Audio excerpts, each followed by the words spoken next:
Hey all, welcome back to the channel. Over the few years I've been working in my industry, nonprofits, I've really found that not all people are good people. Most often, people try to manipulate me into doing something I just don't want to do. They utilize extensive manipulation tactics and spin their words in such a way that they make a situation seem good when it really isn't.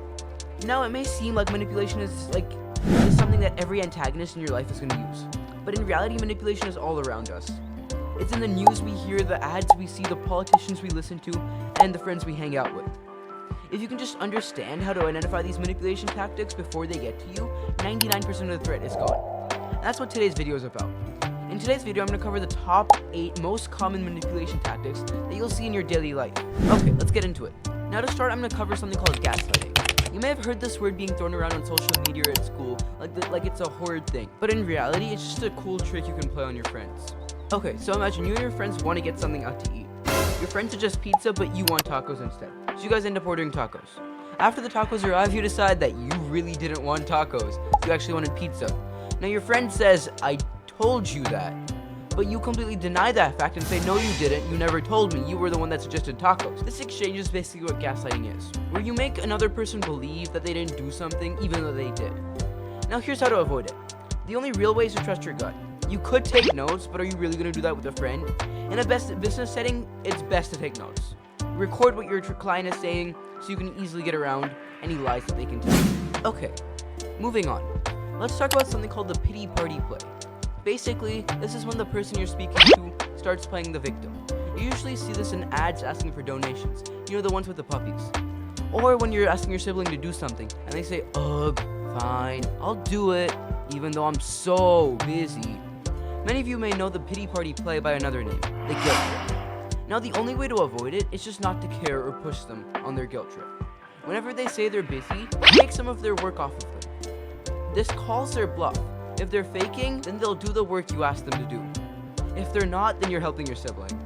Most of the time, it's the first option. Moving on, let's dive deep into the pity party's close cousin, the guilt trip. The guilt trip is the "if you really love me" or the "after everything we've done for you."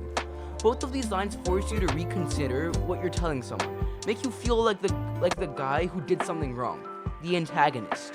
In the end, the best way to avoid it is to set up boundaries. The guilt trip is their weapon, not yours, so you shouldn't use it. Okay? Now let's dive deep into the really, really bad ones, the ones that take a second to set up but can really hurt you. The first one we're going to focus on here is the love bomb lure. This is when someone showers you with affection so that you're relying on them later. It's like a toxic relationship, a virus. Basically, over time, the person that used to like you will become distant, causing you to do whatever is necessary to get back with them. To avoid this, you have to notice that the lure is out before they can use it. Okay, now that we're halfway through these manipulative tactics, we're at number 4 right now, let's cover what we've already talked about. Okay, we've talked about gaslighting, the pity party, the guilt trip, and the love bomb lure. Okay, now that we've reviewed everything, let's continue. Now, a major one that you should know is something that your friends or enemies sometimes do on you. This is the should. This is when your parents compare you to society to make you do something. It's like when your mom compares you to your cousin who got into Harvard. But when you compare her to another mother, she yells at you. The number one way to avoid this is just to ask why. The solution may work depending on your parents, but this next one may work even better. The next one I'm going to talk about is reverse psychology. Reverse psychology is something that we all know. It's pretty mainstream. Saying the opposite thing to make someone do something, pretty easy to understand.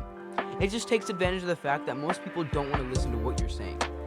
The way to stop this is just to not be impulsive. Think about what you're going to do before you do it. Okay, now the final two are kind of interrelated. The "I'll owe you" one and the "just kidding." They're sort of like lines that can get you out of situations. Okay? For the first one, "I'll owe you" one, this is basically when someone helps you meagerly and then asks for something in return. This could be as simple as someone helping you study and then asking you to do some stupid or laborious task. Similarly, the "just kidding" is a get out of jail free card. Whenever someone says something hurtful or mean and then you show a reaction, they'll say "just kidding" to try to get out of it. The way to avoid this is just to walk away. Don't even bother hanging out with those people. It's not worth your time. Now that you know how to spot and defend against various manipulation tactics, you should really learn how to utilize these tactics to your advantage while you're negotiating with someone. For that, go ahead and watch this video. While you're there, also subscribe to my channel and leave a like. Thank you, and see you later.